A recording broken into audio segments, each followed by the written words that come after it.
नमस्कार।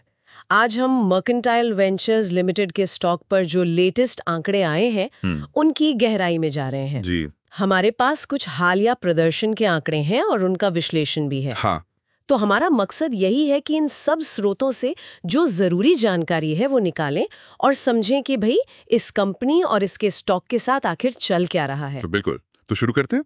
अच्छा, तो सबसे पहले ये कंपनी करती क्या है, थोड़ा सा ये बता दें। हाँ, तो मर्केंटाइल वेंचर्स लिमिटेड का जो मुख्य काम है वो प्रॉपर्टी लीजिंग का है, फैसिलिटी मैनेजमेंट और मैन पावर सर्विसेज, इस तरह के कारोबार में है ये कंपनी। ओके, तो अब आते हैं आज के आंकड़ों पर, मतलब 23 जुलाई 2025 के।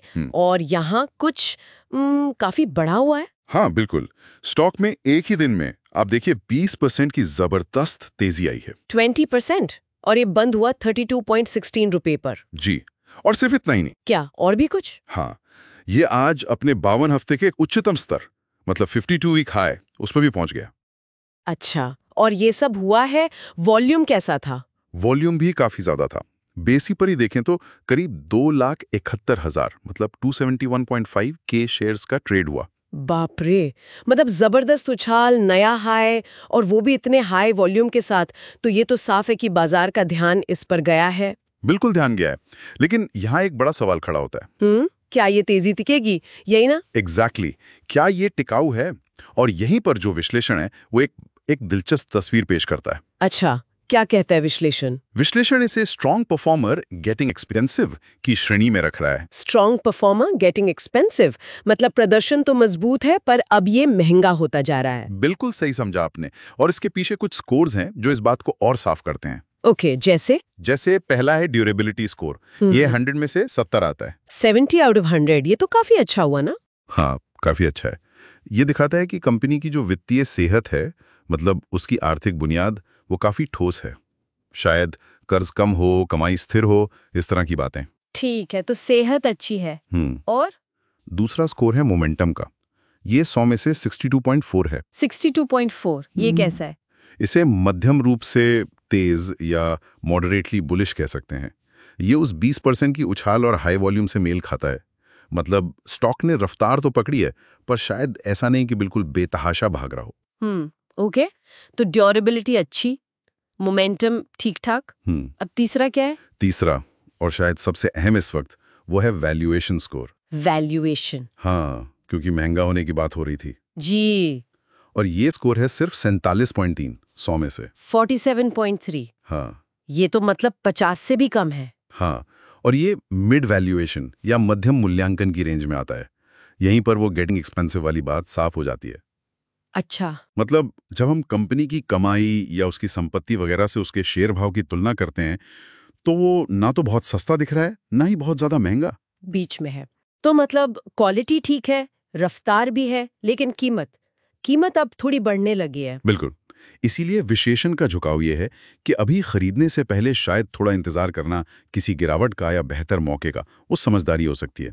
ये तो सच में निवेशकों के लिए एक दुविधा वाली स्थिति हो गई। अच्छा, जो आम निवेशक हैं उनकी क्या राय है इस पर, कुछ पता चला? हाँ, एक छोटा सा ऑनलाइन पोल मिला है।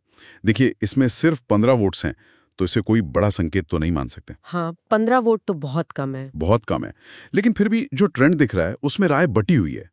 करीब 47% लोग खरीदने को कह रहे हैं। अच्छा, आधे लोग करीब। हाँ, और 40% बेचने की सोच रहे हैं। बेचने की, ओके। और बाकी जो 13% बचे वो होल्ड करने की सलाह दे रहे हैं, मतलब शेयर रखे रहने की। तो आप देखिए कितना विभाजन है। हाँ, मतलब बिल्कुल क्लैरिटी नहीं है आम निवेशकों में भी। कोई खरीदने को कह रहा है, कोई बेचने को, कोई होल्ड करने को। जी, और एक और बात है जो इस कंफ्यूजन को थोड़ा और बढ़ाती है। वो क्या? वो ये कि फिलहाल इस स्टॉक के लिए एनालिस्ट्स का, मतलब बाजार के जानकारों का, कोई एक्टिव प्राइस टारगेट उपलब्ध नहीं है। अरे, कोई टारगेट प्राइस ही नहीं है? नहीं, कम से कम जो जानकारी उपलब्ध है उसमें तो नहीं है। अब जब एक्सपर्ट्स की तरफ से कोई साफ दिशा या टारगेट नहीं होता, तो निवेशकों के लिए फैसला लेना और मुश्किल हो जाता है। सही बात है, फिर तो उन्हें खुद ही अंदाजा लगाना पड़ता है कि ये कीमत सही है या नहीं। बिल्कुल। तो फिर इन सब बातों का निचोड़ क्या निकालें, मतलब क्या समझें इससे? देखिए, निचोड़ यही है कि हमारे सामने एक ऐसी कंपनी है जिसका हालिया प्रदर्शन, वो 20% वाला उछाल, वो काफी प्रभावशाली है। हाँ, वो तो है। कंपनी की वित्तीय सेहत भी ड्यूरेबिलिटी स्कोर के हिसाब से अच्छी बताई जा रही है। लेकिन दूसरी तरफ वैल्यूएशन को लेकर चिंताएं हैं, स्टॉक महंगा लग रहा है। हाँ, वो 47.3 वाला स्कोर। जी। फिर आम निवेशकों की राय भी एकदम बटी हुई है और एक्सपर्ट्स की तरफ से भी कोई क्लियर गाइडेंस, कोई प्राइस टारगेट नहीं है। तो मतलब तस्वीर काफी धुंधली सी है। हाँ, कह सकते हैं। और ये हमें एक ज्यादा बड़े और अहम सवाल पर लाके खड़ा करता है। किस सवाल पर? सवाल ये कि जब कोई स्टॉक इस तरह के मिले जुले सिग्नल दे रहा हो, मतलब अच्छा प्रदर्शन भी कर रहा है पर महंगा भी लग रहा है, लोगों की राय भी बटी हुई है, एक्सपर्ट्स भी चुप हैं, तो ऐसे में कोई व्यक्ति ये फैसला कैसे ले? कैसे तय करे कि ये स्टॉक उसकी अपनी निवेश रणनीति, उसके अपने रिस्क लेने की क्षमता के हिसाब से सही है या नहीं? हाँ, ये वाकई सोचने वाली बात है। मतलब सिर्फ आंकड़े देख लेना काफी नहीं। बिल्कुल। उस पूरी सूरत को, उस पूरे कॉन्टेक्स्ट को समझना और फिर अपनी सिचुएशन के हिसाब से फैसला लेना, यही असली चुनौती है। सही कहा, इस पर वाकई गौर करना चाहिए।